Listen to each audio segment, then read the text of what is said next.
They had to borrow so much money that British taxpayers, including me, were still paying that debt back. My taxes were contributing towards that debt up until 2015. What? So I'm paying in my taxes. You're joking. For the loan that was paid to the people who owned my ancestors instead of my ancestors. How did we not know this? How is this not public knowledge? Sometimes when you think about what people have been through and you're going through a hard time, we can all sit there and think, okay, we can get through this.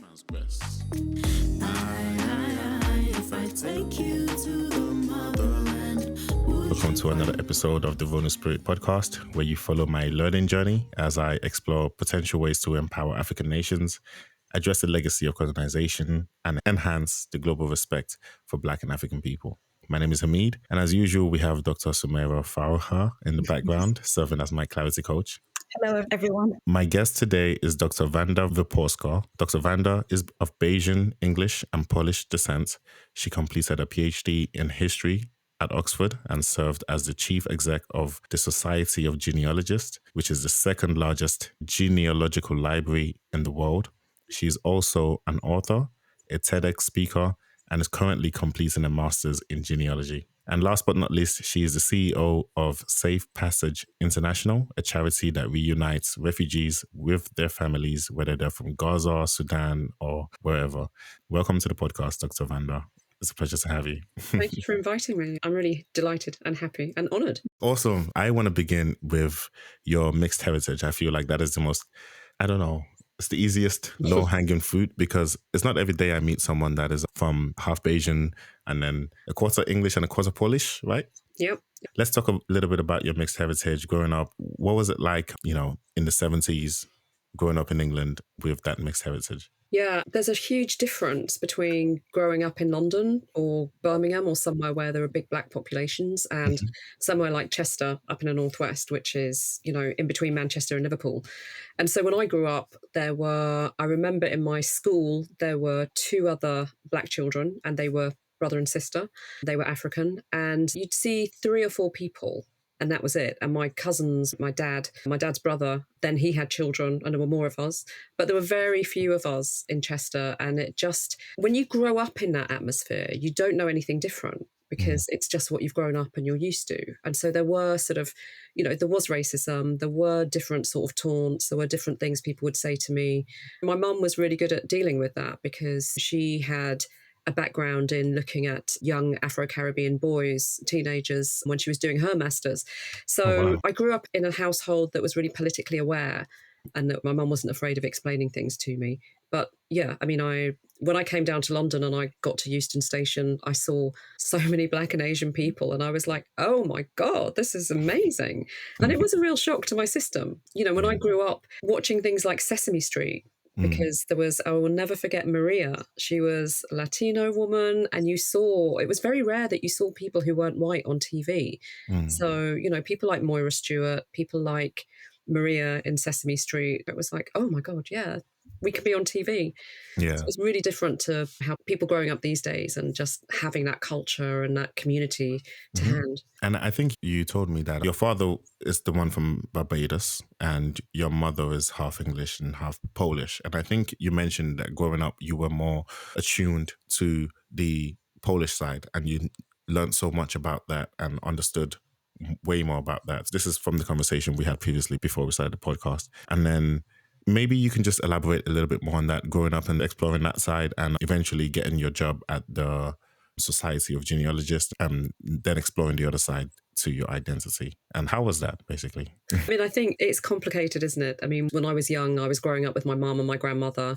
I knew all of that side of the family. And my father had left when I was 2, although my uncle, his brother, was there and he was great. He'd come every Christmas, every birthday. He really tried to make up for the fact that my dad wasn't there. But for me, I was very culturally English. I didn't have, there weren't Black communities there really. So I really got involved with the Polish side of my family. I did a degree in Polish. I went and lived in Poland, then did my doctorate on Polish history. And that seems quite ironic, doesn't it? Because I'm never going to be there in Poland and people are going to say, oh, yeah, you're Polish. Mm. And I got into some situations where people just didn't realize that I was going to be speaking Polish or that I understood them. So you can imagine all sorts of situations, because again, not many Black people in Poland, especially in the 90s. Yeah. So it was really, I think, an expression of wanting to be one side of the family and really kind of shutting out the other side. But the ironic thing is that I've always been involved in anti-racism. I've always been involved in fighting for racial justice. So there was obviously something there. Mm. And as I grew older and I grew more confident in what I was doing, I started to look at the Black side more. And I think because I was getting more involved in anti-racist work and working in equalities and doing a lot of work on that, then I started to look more at my dad's side and to look at the family history on that side. And I became chief executive of the Society of Genealogists. And it was a time when I could really think about family history. I've always been interested, but, like a lot of us, I started a bit of a family tree and then never have enough time because there's all sorts of other things to do. But being in that world really opened up the fact to me of how to do it, the resources that were available. I had access to all sorts of people who were experts, so that was great. But what I also found was that because the Society of Genealogists was an archive of last resort, they then got records that, government departments wanted to get rid of stuff, didn't know where to give them to. So they had a whole bunch of records from the Foreign and Commonwealth Office and the colonial offices, and those pertain to the history of South Asian continent, of the West Indies, of protectorates of Africa. And what I realized was that genealogy is a very white sort of hobby or profession in a sense. And I just thought, one of the things that we've been told is that we don't have records, that we're not in the records. If I'm researching my mum's side, which is very much in Devon, I can find loads and loads of records. I can go back to, 1500. But I had never thought that I could find records on my Black side, that I would be able to find records in the Caribbean. So it was a real eye-opener to know that there are records, we can trace our histories back. And so that was when I really started to take family history and genealogy more seriously. I've been noticing you've been saying genealogy and I'm saying genealogy. Am I pronouncing it wrong? What is the right way to pronounce this word? Well, it's kind of written genealogy, but people say genealogy. And if you want to be really safe, you can say family history. Okay. Although there are massive debates about the difference between genealogy and family history. And that's something that can keep people going for days and days. But, for most people, it's about researching your family. And that's what's important. It's a family bit of it that's important. I think it's very important that we touch on that, because to make sure everybody understand what genealogy is. So it is just so I get it right, it is the research of your family's history, right? And the Society of Genealogy is a big foundation. Is it a British one, or where is it? Where's the HQ? Yeah, so the Society of Genealogists was founded over 110 years ago and is in London and has this huge library and archives because people have done their researched their family histories and then they've donated them to the library and the archives.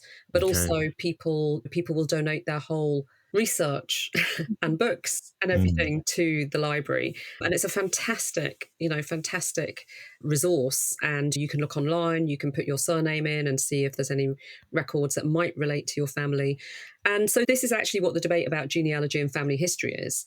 Family history is where you're looking at your ancestors and you're kind of fleshing their lives out. So you might take a grandfather and then find out where he lived, where he went to church, what his occupation was, and build up that environment and the times that he was living in. Genealogy is more when you're tracing back and you're trying to build that family tree and you're going back through your parents, your grandparents, and trying to get back as far as you can. So there are sort of slight differences. And it's funny because you do find an ancestor that you just feel really quite close to, even though there could be a great grandfather or somebody, you don't know them obviously, but you just have this little thing for them. And it becomes really personal, like you really find them again and you give them life again. I think that's what's really great about this. Oh, that's amazing. As you're talking about it, I'm thinking to myself, we don't really do that. When I say we, I mean Africans. I think people of color as well. When I think about how we do genealogy, it's mostly through just asking our parents and asking our grandparents. And there is no database where we can go in and type in our name and trace it down and go all the way back. And do you think something like that is necessary in Africa? Let's explore how we do it now. Because how do African nations do it now? How do Black people do it now? How do people of color do that same thing now? And what could we do to improve it in the future, I guess? Whoa, that's lots of huge questions there. I'm going to try and remember all of them, but if I don't, then prompt me, please. No problem. How we can do it now, I mean, there are lots of online databases that have lots of records. For example, you do exactly what you said. You know, you speak to your parents, you get birth certificates for your parents, which then have their parents on it. You talk to them about the dates, where they were born, all of this sort of thing, and then you can search birth records or baptism records. And actually, what I found is that the registers of births, of marriages, of deaths in Barbados, for example, go quite far back. I found records in 1844. Oh, really? There's records earlier than that. Yeah. I was surprised because I thought, I'm never going to be able to do this. But you can do that. There's quite a lot there for Caribbean islands. And that actually is on a website called Family Search, and that's free. That's provided by the Church of the Latter-day Saints, the Mormons. So there are records. And if we look at not a very pleasant record, but the slave registers, for example, they are also free online. And also the records of who the plantation owners were are also there online as well. So you can see how much they were paid for the slaves that they owned in order to free them. I think that's probably something we'll get onto a bit later as well. Yeah, definitely. But you can do that at that level in terms of the Caribbean. If we're thinking about Africa, it's really interesting because obviously places that were under British rule, under the Empire or French rule or European rule, will have records. Now, whether they bothered to think that Africans were Christians and could be christened or could be buried, you know, in different times, that was always a different issue, but there will be some records. But what I find really fascinating, and I'm absolutely jealous of, a lot of Africans have that oral tradition. So, you know, a friend of mine who's from Somalia, he can recite his lines back up to 15 generations. And I would absolutely die to be able to do that. And it's part of the culture to know who you are and where you come from. And I think that's absolutely really essential. And that is in common with why people were putting these pedigrees or these lists of their ancestors together, because originally it was so they could bear a coat of arms and they had to prove who they were, or they were inheriting an estate. So they had to prove that they were son of whoever, who was son of whoever, who was son of whoever. And in a lot of early genealogy, women didn't even get a mention. It's either just put wife, daughter, no names, but it was all about tracing where you came from and who your ancestors were. Amazing. There's two parts that I wanted to explore. I don't know which direction to go. When you mentioned the Christian thing, I wanted to explore that and try to understand why. But then when you mentioned the thing about how Africans have oral traditions, I wanted to share something there too. But let's talk about why Christianity is so important in the beginnings of genealogy and like where it came from, like the beginnings of genealogy. Where did it start? How did this become a thing? Because you said it started like 110 years ago. It's always been a thing because even in the Middle Eastern tradition, in the Arab world, people call themselves like Abu Yusuf or, you know, father of this person or son of this person. Like it's always been a thing. But when did this whole turning it into an organization and into some sort of a structural institution, where did that come from? That's a good question. And I think people have always done genealogy in whatever way, whether they've written it down or it's been an oral tradition. If you look at the Iliad or the Odyssey or these really ancient poems, they will say, I think Hector, son of Priam, I think it's Hector and Priam. But, you know, so that's always happened. I think putting together a society of people who were genealogists was a relatively recent thing in terms of the Society of Genealogists. And there are many different types of societies across the world where people have come together to do this. I mean, if you look back in the Bible, if you think about, you can see beautiful stained windows of the tree of Jesse, and that is the whole sort of genealogy of Jesus. And so this is something that's been happening as long as there's been a father and a son, because obviously the women didn't come along till quite a lot later. So people have always been interested in where they're from and who they are. And obviously we look at royal lines, we look at kings and queens, you know, it's been very important in that carving up a power in a sense of who do you give what to. And in terms of estates, I mean, there's been all sorts of rules about the first son gets this amount, the second son gets this, the last son goes off to war because there's nothing left for him. So that we've always had this sense of sort of hierarchy and family history in a sense of knowing who we are. And this is the whole thing about heraldry as well. If we look at coats of arms, and part of what I'm studying for my master's is also heraldry, which is really exciting because I've always wanted to dabble in that. So I've got a good excuse now. Wait, heraldry, is that what in Game of Thrones when they're saying House of Stark? House, Yeah, it's the coat of Lannister. arms. Yeah, shows you which originally, I think it was for battle, so that the Mm, knights could see which side you were on. Families are entitled to a coat of arms, but they have to prove that they're entitled to it. mhm. Through genealogy, this is what they've had to do sometimes and said, we are of this family and we can prove it. Yeah. I think you mentioned that it had something to do with the Mormons in the beginning. No, not in the beginning, but the Mormons believe that you need to trace your ancestors so that you can seal them into the church. Mm, So they have gone around the world and they have microfilmed or microfiched or copied birth records, marriage records, all of these records, and they've really been a huge spur behind, a huge driver behind a lot of genealogy. And the mm. biggest genealogy conference happens in Utah in Salt Lake City at the end of February, beginning of March every year. And I've been really honored to go and speak there twice, and I'm going again in March. Amazing. They've got this huge library in a mountain where they've kept the records. I mean, I'd love to get in there, but I'm not high enough up to be able to get into that record mountain. Interesting. So, Mary, did you have anything you wanted to share about this so far? No, I was just reflecting on my own experiences when you were talking about we all kind of try creating our own family trees. And I've always got stuck when it came to my great grandparents, and I've never been satisfied. Like, there's definitely so much more. And in my family, our surnames have changed according to status. Mm. And then we all eventually became Patels, and from India. And there's no official records even of my grandma's birth, etc. So I've always felt like there's no hope, but I feel like maybe there is. And I'm keen to learn more. Oh, that's great. We start with births, marriages, deaths, and, generally those religious records or state records, because the state is recording that. But I think the thing about genealogy is if you go to the big site, which I'm not going to mention for advertising, obviously, I don't know, I might be able to, it's not the BBC, but you put your details in and they give you this little green leaf that comes up and it's a hint that they might have found a record. And a lot of people start on that and get really enthusiastic and then just follow these hints and think they've built their family tree. And I have to admit, I did that. I got back to 1500 roughly following these hints. And now I've actually got to go back and do the real work. But I think one of the things about this is that it's actually a skill. It's something you have to learn about. You can do a lot with those birth, marriages and deaths, but you're then looking at things like, were there any directories of shops, of services, of anything like that maybe if somebody owned a shop, they would be in that directory. There's things like school records.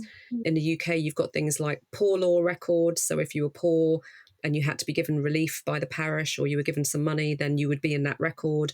There's just so many different types of records. If your family is in the military in any way, it's brilliant because they wrote everything down. You've got widows' pensions, you've got pay, all sorts of things. So it's about really thinking, what sort of records were around at the time, if there were any?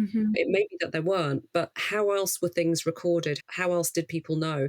And in some areas, you're not going to find anything. I don't think I'm going to get much further than 1800 in Barbados, because before that, it's going back to Africa. And that is really difficult to look at. People have done it, but it's a whole other story. Yeah, definitely. I told you this earlier on, but I just wanted to share it again for the purposes of our listeners with regards to genealogy. I mean, I wasn't like crazy interested, but a few times that when I was interested and I would speak to my mom about, her parents and grandparents and where they came from. So she understands where her parents came from and the areas that they came from. And it was one of the provinces in the Yoruba land that maybe, I think either not her parents, but her grandparents or great grandparents were part of the royalty or the Oba of those provinces. Yoruba land is massive. There's an empire, but there's tons of provinces in that empire. Every province has like a ruler. And I think that's why there's this joke about Nigerians thinking, they were prince or princess or whatever. But it's from that. And so she knows more about her side. But about my dad's side, she doesn't know much about it. But I think she did share because they're from similar areas, and they're from similar areas in Yoruba land, which is Igbaja. But her parents came from Oro, which is another nearby place. And she doesn't know much about what my dad does, but based on my surname, which means to bind something together that is very strong and not unbounded, I was estimating that, wait, does that mean we're blacksmiths? Were we creators of things? Were we like, basically making tools. But that's as far as I got with regards to this whole genealogy thing. I think if I was truly interested in it, I'd have to go disturb my dad as well and be like, tell me about not your parents, but your grandparents and where they came from, and like try to figure it all back. But I guess I've never really paid that much attention to it. And that leads me to my next question as to why is genealogy so important for us as a people, as humans, but also as people of color, also as Black people? Like, why is it so important? That's a really good question. I almost feel that genealogy and family history has been kept away from us on purpose. Because when we find our roots, when we find our line of ancestry, and whether it comes from princes or not, I mean, my DNA is Nigerian, so I'm hoping I'm descended from a prince as well. We might even be related, who knows? But when we do that, we find that power.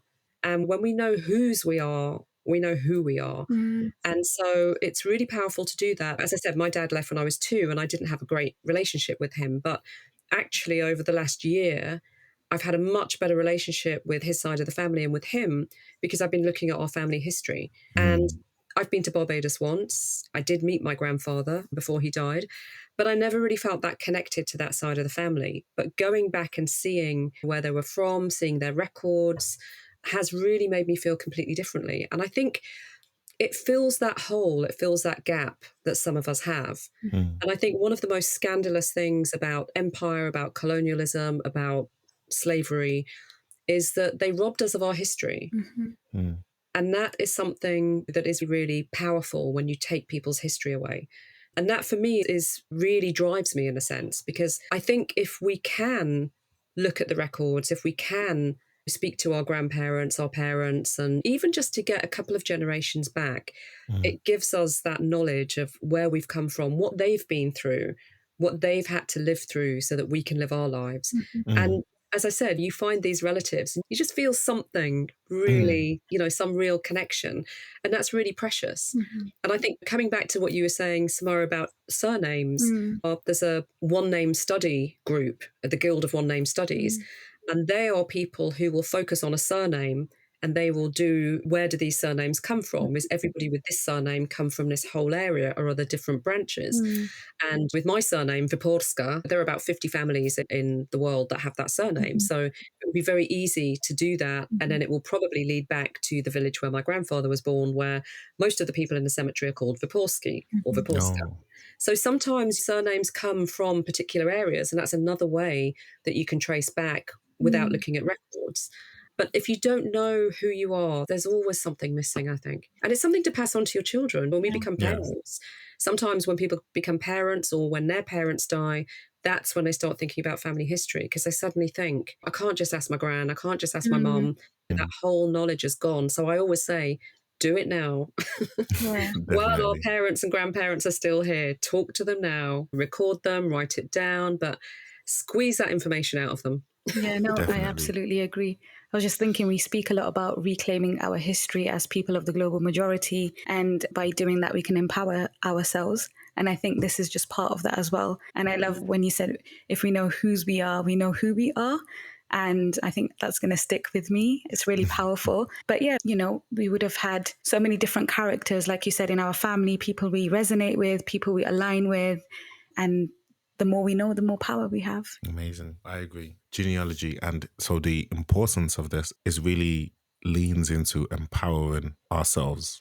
And that contributes to the mindset shift that we're trying to achieve with this podcast, which is to empower Africans and people of African descent globally. So you're currently studying genealogy. You're doing a master's in it. What is the plan afterwards? I know you want to do a project. Or are you just studying it for fun? Tell me. When I see those homework deadlines, it doesn't feel like fun. But yeah, when I was at the Society of Genealogists, I was trying to organise a conference on Black genealogy.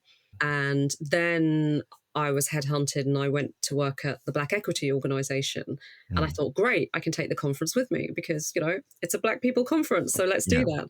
And then I left there and I was talking to our friend and he said to me, you're just so passionate about genealogy. You have to do something about this. Yes. I'm always thinking, because I've always been in the charitable sector or the voluntary sector. So I'm thinking we'll do a conference, but we need funding. We need this and that. And Viv just said, just start building it and people will come. Don't have the big master plan. And so I would absolutely love to run an organisation that empowers people through genealogy, that trains them how to do it, that brings people together. Because I sort of thought, is this just me? Is it just, I'm obsessed with this and nobody else is? But I can guarantee you every Black and brown person I spoke to said, oh my God, we'd love to do this. Yeah. And there are brilliant people like Selena Carty at Black Poppy. There are people who are doing this. And ironically, it was when Roots was televised in the 70s that people started to say, oh, we can trace, there was a big interest in genealogy, and not from Black people, but from white people. So in a way, we've sort of kick-started this again. And I think, as I said, it's the mental health aspect of it as well, because I think that a lot of young people, if they were looking at this, not just sitting in a library, but talking about this, seeing where their family's from, interviewing their elders or talking to people who are older in the community, I think they just feel a bit of that connection and it would empower them as well. Definitely. I hope that. There's lots to do. No, I agree 100%. I feel like, especially when we talk about young people, there's so many young people right now in the diaspora that aren't as connected to their heritage, their motherland, their home as they should be. And I feel like doing something like this, they could benefit incredibly from it. And it's a great way to ground. And like you said, the whole mental health aspect, having a strong sense of identity, I think is powerful. And I think this can help it. And I agree with Viv with regards to let's do it. What I've been thinking lately is that I feel like businesses have more power than foundations and charity. I think that's pretty clear. Corporations have more power, right? If you want to impact the world and you want to change something, going the corporation route usually will result in you having more power in the end than, I'm not knocking charities or foundations, but they usually have to ask and request and basically ask for donations, whereas corporations, they decide what's happening and they have the power to make it happen. And that's what I'm going to say about that. And I'm definitely 100% happy to jump on board and help you in any way I can with that, because I think this is powerful. I would like to know. I don't know how you're going to help people like myself who I don't think we have records. So because it's all been like an oral thing, so I don't know how that's going to happen, but maybe I can quickly get this information from my mom and write it down and then call my dad. That's always the first step. Write down your parents, their brothers and sisters, because sometimes you might find information when you go through a sister or a brother rather than just trying to go through your parents. So there's lots of different ways to do this. But I think also, if we've got the will to do this and we come together, then we can find what are the roots in Nigeria. Where would you go to find this information out? What other records and ways of looking at this are out there? Because it isn't just about written records. I mean, that's the area that I know because that's what I do. But, these oral traditions, I mean, as my friend said he should be able to recite the 15 generations, but he can't. So he asks his cousin. But then he said quite often people meet and they recite their generations and then they find a common ancestor. And they know that maybe 10 generations back, they had the same grandfather or grandmother, and then they know that they're related in that much wider sense. But it's really being creative about thinking, where do you find people? Why are people visible either in a written record or in an oral record, or thinking about why records were made? That gets you to people, because you're searching for people, not just names. And that's going to be different in all sorts of places. Do you think anything needs to change with the way we are currently doing it in Africa or Barbados or any other places that aren't the West? Do you think anything needs to change with the way we are recording this information? I think there's a big issue about preservation of records, because I know, for example, recently there was a fire in the Barbados archives. I know that obviously, I'm talking about the Caribbean, but I think some of these things might be the same in some African countries where the records are there. The weather, you have a hurricane, you have a storm, or quite simply, there's not money there to actually keep things in the conditions they need to be in.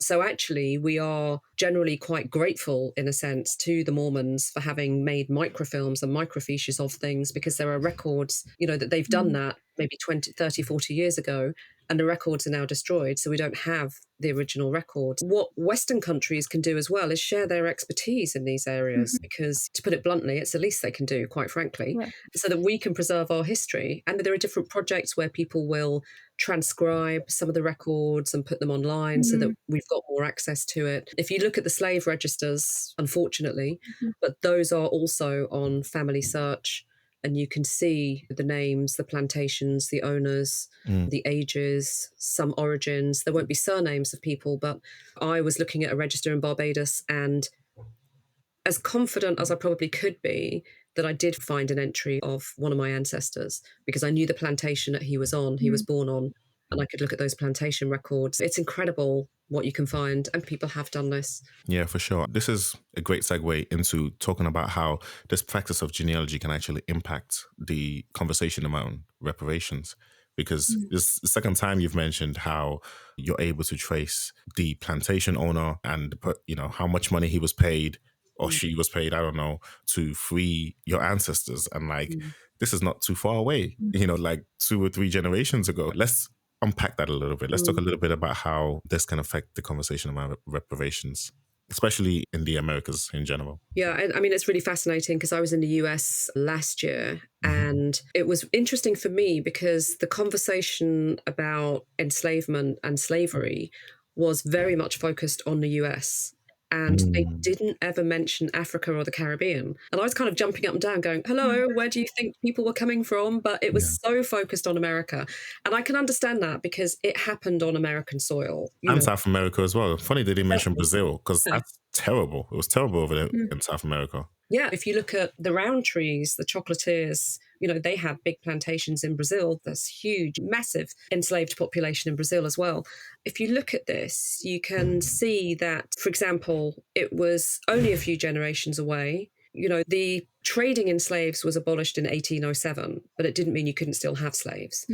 So in order to actually end the slave trade, the British government paid the plantation owners to free, in inverted commas, their slaves. And because of that, they had to have a register of the slaves. So they started their registers in 1813. They had to write down all of the slaves they had.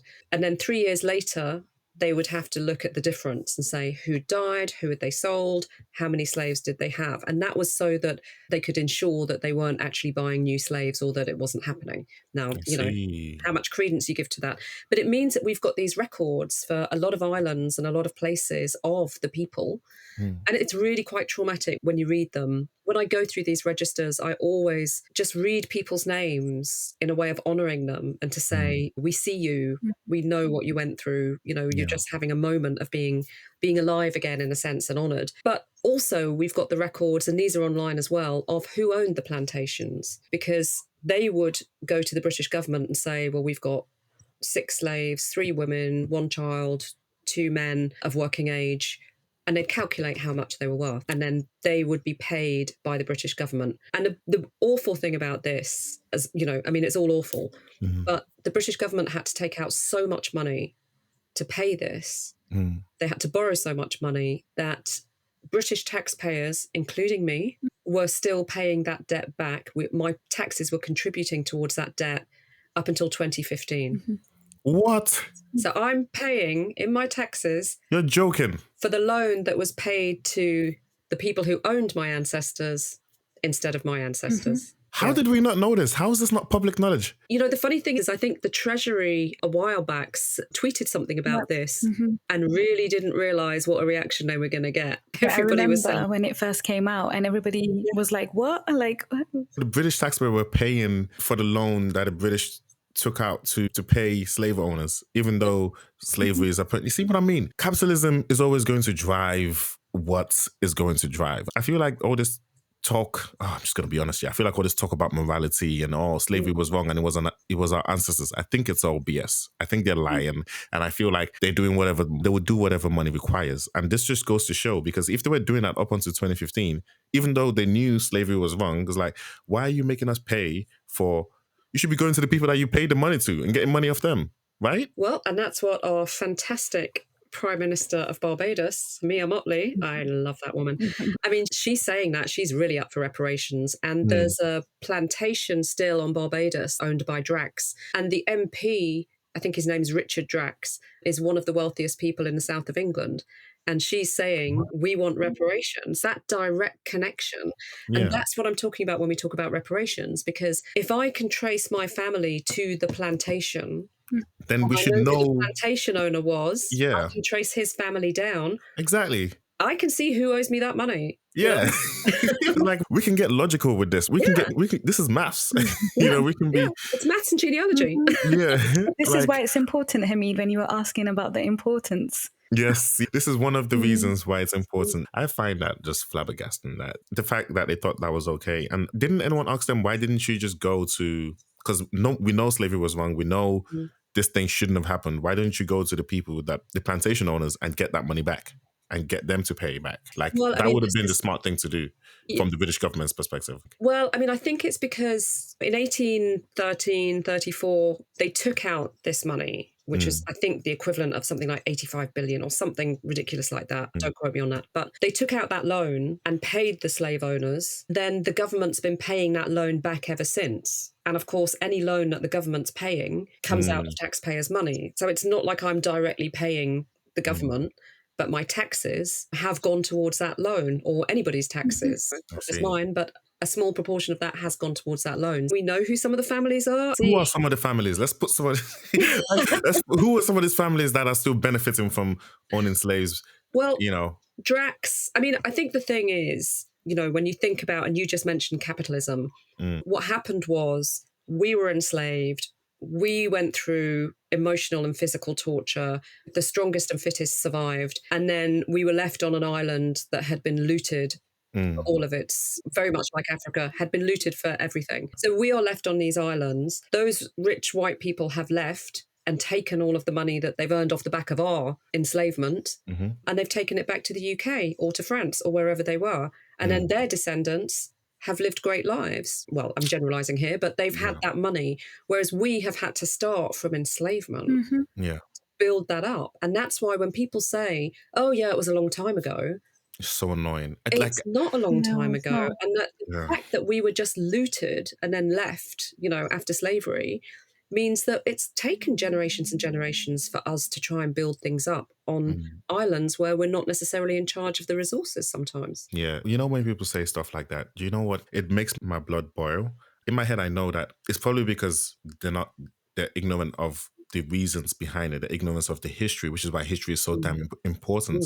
But I don't have the patience to teach you about that history. So when they say stuff like that, it just annoys me. And I'm like, right now, I'm so angry that I can't even talk to you about the history and explain to you why. I feel like we need people who have that calm, that can always have the patience to educate someone when they say something stupid like, oh, it was a long time ago, get over it. Stuff like that. Like, we need people like you, Dr. Vanda. I'm not the calm one when people say that, I can tell you that for nothing. Samira, are you calm when people say that? Can you take your time to explain and educate? I think it's context dependent.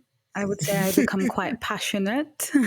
Yeah, not me though. I don't have that. But yeah, okay, cool. I'm processing everything you've said. Did you come across any wild stories whilst you were doing the genealogy? Like, did someone find someone in their past that was like, oh, wow, this type of thing? So just any interesting stories that you came across in your time? Yeah, it's interesting, isn't it? Because if you find a murderer in your family 3 or 4 generations back, then it's really quite exotic and quite funny, whereas you probably wouldn't think that if it was your dad or your cousin or something. So time does make these things different. I mean, I think for me, I found a great grandmother who could be a freed Negro who owned slaves. For me, that was absolutely okay.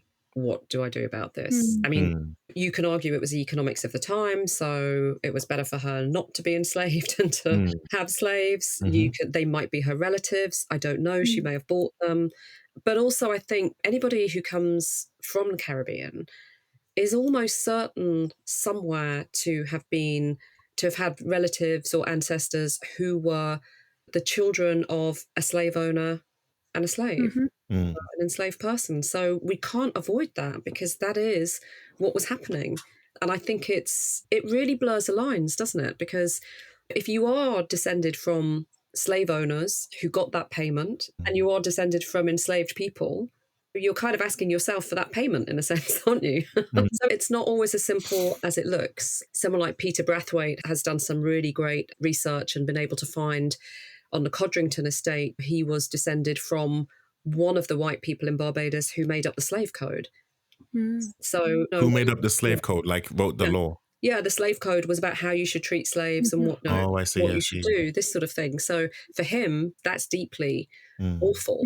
But yeah, when I look through the registers and I see names, we know about Cumberbatch. Cumberbatch was on Barbados. I look and I see things like Tyrwhitt. I see, I think there's a family of Tyrwhitts that make shirts. There's names of my friends. I see names like Rollock, so Professor Nicola Rollock, who's a historian of Black history. I see Collymore, Stan Collymore. You see these names, and I think it wasn't always the case that we took slaveholders' names. My father's name was Holmes. I don't know. I haven't seen a Holmes who was the plantation owner, but it might be a few generations before that. So it's really fascinating coming back to surnames and what you were saying, Samara, tracing through what is the meaning of the name. How are we given those names? Yes. And you were talking about your name having a specific meaning. And so looking at these things can give us clues.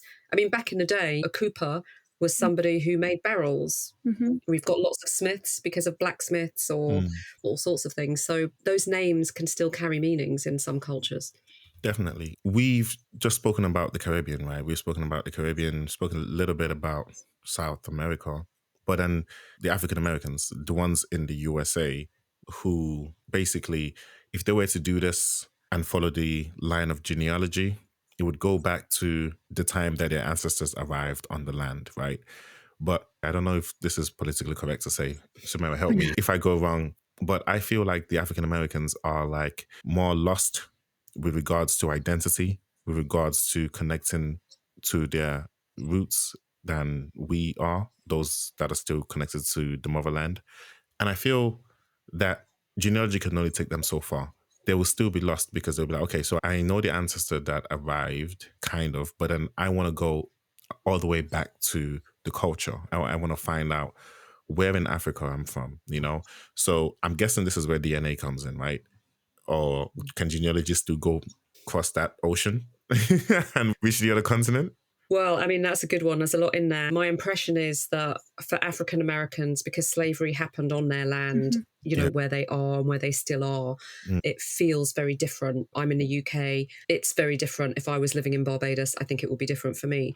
So you're a bit removed. But also because when there was a census, for example, African Americans weren't counted as a person. Back in the days, yeah? Yeah, we had them 1841, 1851, 1861 in the UK of the households. I don't know when the dates were for the American ones, but I remember listening to Henry Louis Gates Jr., who's an absolute expert in the US, saying that for some people, they couldn't get back further than about 1850 or even sort of 1870 because we weren't people. I see. But on the other hand, I know that, for example, there were slaves taken from Barbados to South Carolina.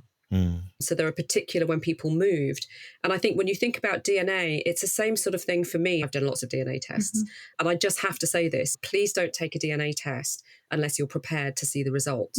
Because in genealogy, we really work on the assumption that about 25% of the fathers are not the actual biological fathers. And of course, the further you go back with different mores, different cultures and all sorts of things happening, that's more likely. I have a number of friends who've taken DNA tests and found out their father isn't their father or their mother isn't their mother. So please, if you're going to do this, be prepared.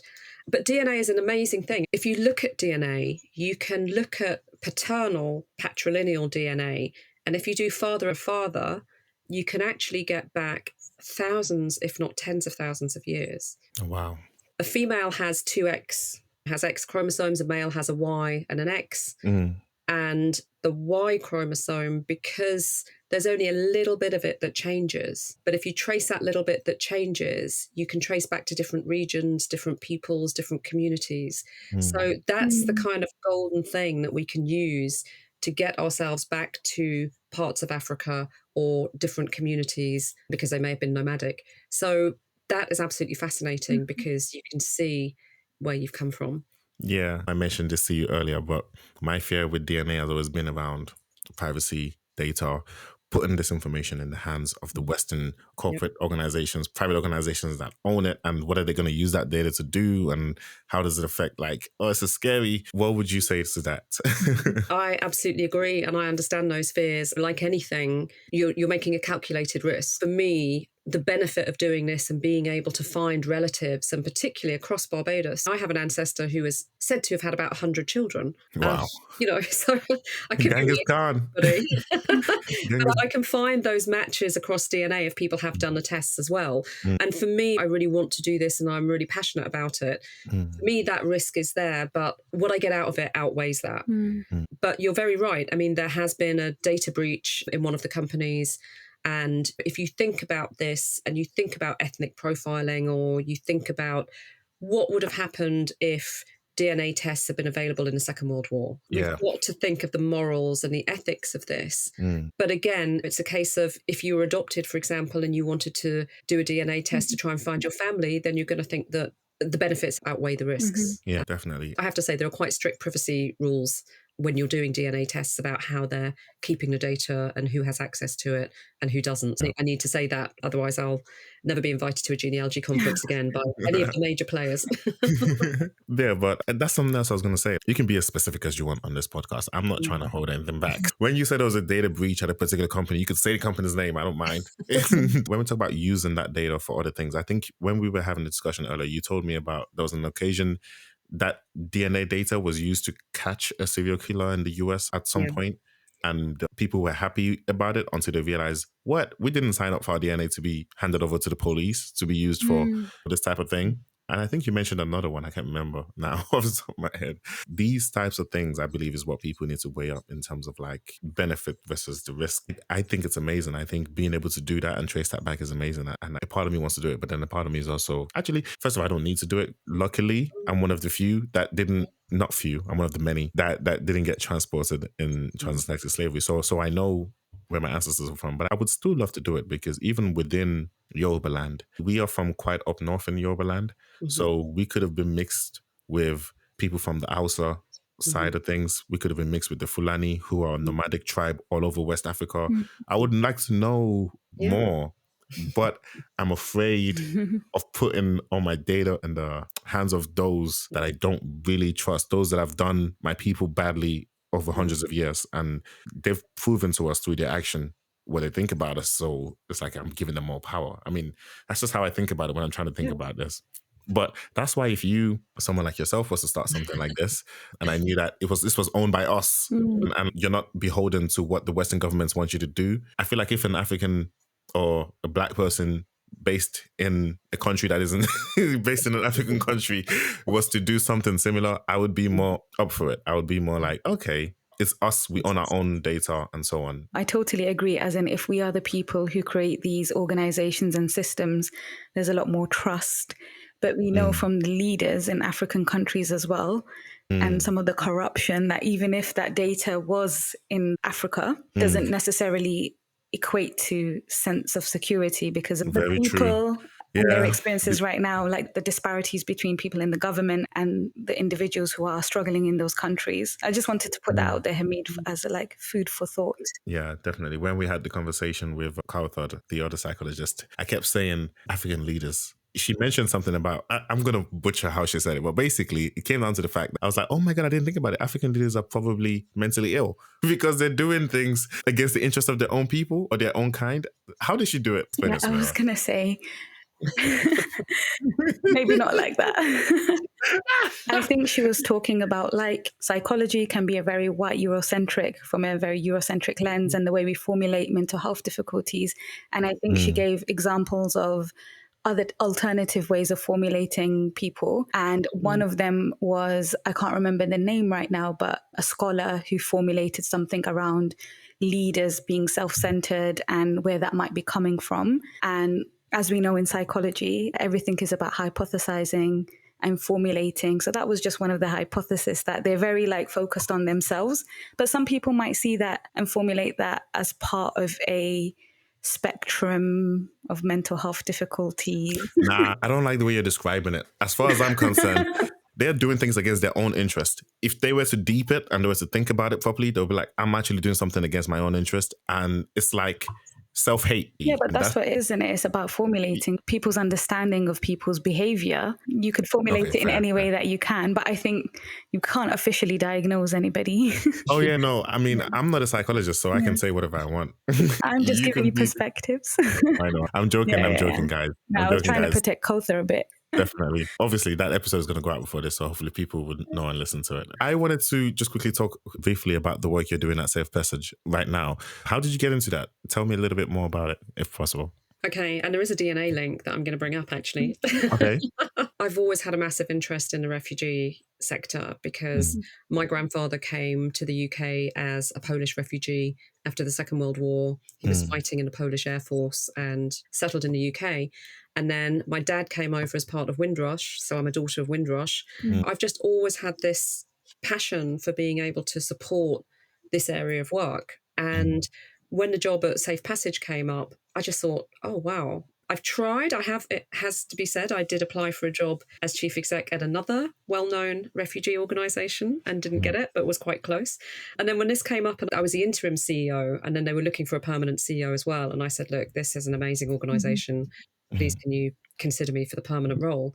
And they did. And we've got offices in Paris, in Athens, so we can support people in those countries as well who've managed to get across the Mediterranean. We are doing work in Sudan, in Gaza. We had a quite well publicised return of a young boy who we managed to get out of Gaza and to reunite with his family. And this is about working with unaccompanied minors, working with children, working with vulnerable refugees to reunite them with families.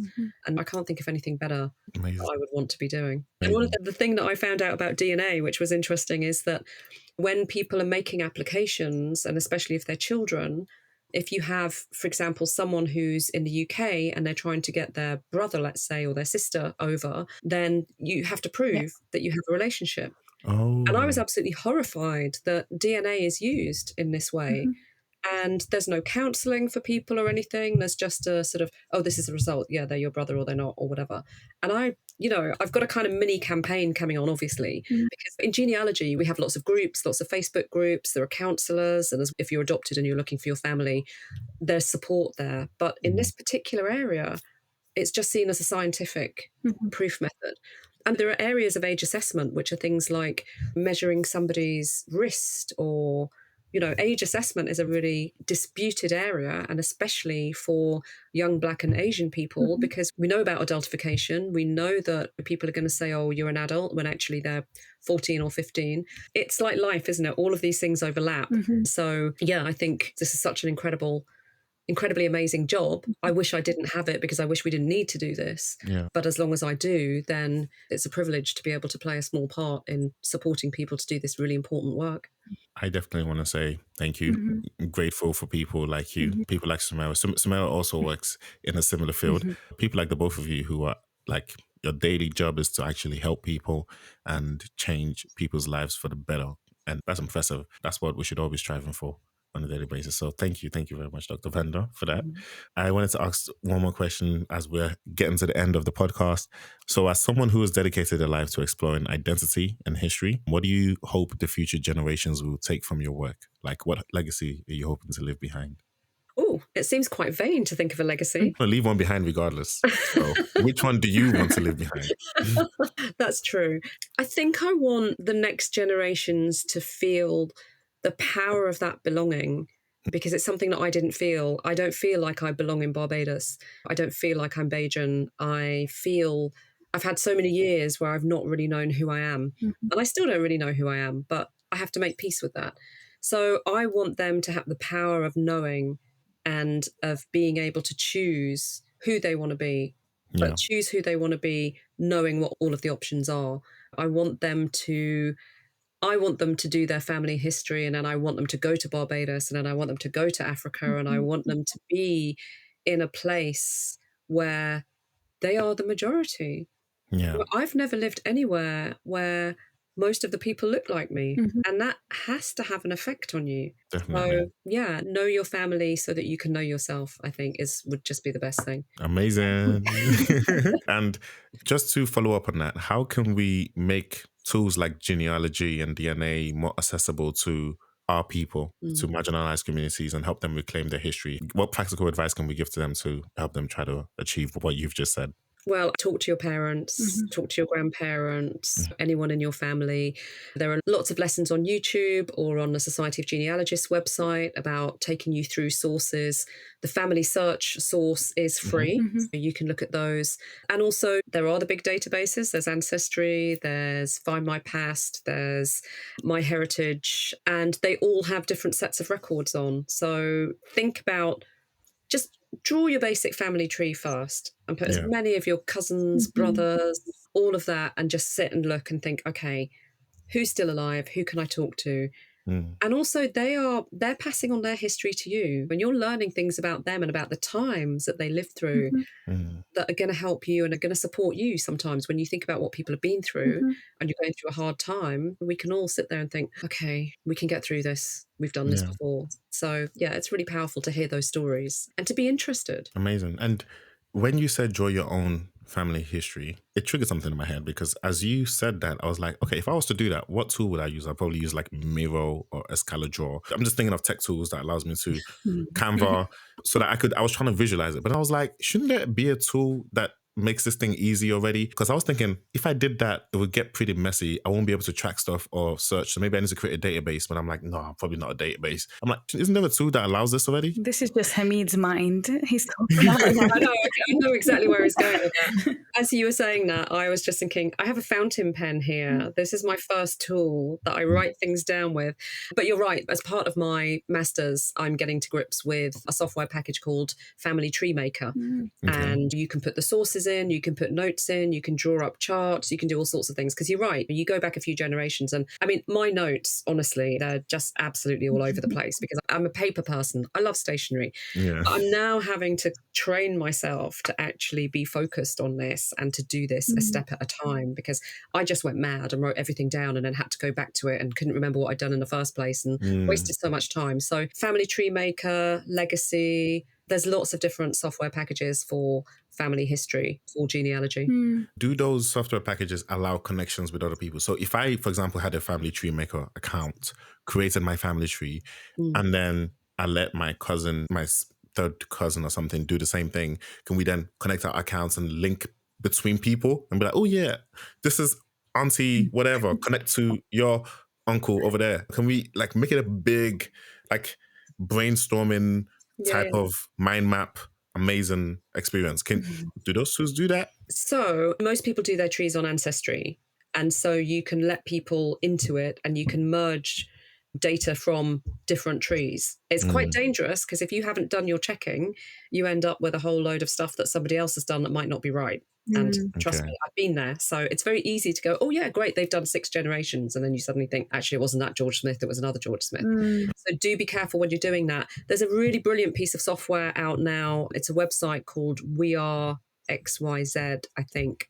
And this is exactly what it allows you to do. So it allows everybody to be in the same space. And then it allows you to upload things like pictures or, you know, like you might have your auntie's favorite cooking spoon. And then you put a picture of that up and someone else says, oh, I remember when she did this and whatever. And it just brings these memories. So it's a repository and an archive for a family to put all of their stuff together. And also to create videos and things now so that if I was going on holiday with my son, I could do a little video and then the generations after me will see, oh, that's when they went to Barbados, for example. It's a really brilliant website that I absolutely love.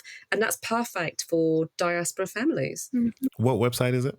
It's called We Are, and We- I think it's xyz.com or something like that. But it is really great because when I look at my Global Homes family WhatsApp, I'm going to have to go back through that and say Auntie Marcia was this and this and go back through like years of people saying what they were doing. But if we were all on that, you know, people in Florida, people in Barbados, people in the UK, all across the diaspora. Everybody could work together. Everybody works together, yeah. So I think that is the future. The other thing is there is a file, because I know you want to get technical. There's a type of file which is called a GEDCOM file. And it's a file that has all of that data in it about your family tree. So Okay. you can then give that file to somebody else, or they can give it to you, and you can merge things that way as well. Okay, good. The more you talk about it, the more I'm like, it reminds me of a graph database. More practical. Yes, that's what I always default to, Yeah. thinking practically, and the tech side of it, because that's what I'm working on. I'm working on a tech startup, so tech side of it is always interesting to me. Yeah, because It's if it doesn't interesting to me. exist, Hameed will create it. That's the thing. Very true. But that's what I'm looking forward to, the new platform for Black genealogy. Hey, We got it. let's get to it, no problem. So yeah, and any questions from you, Samara? Because I feel like we're coming to the end.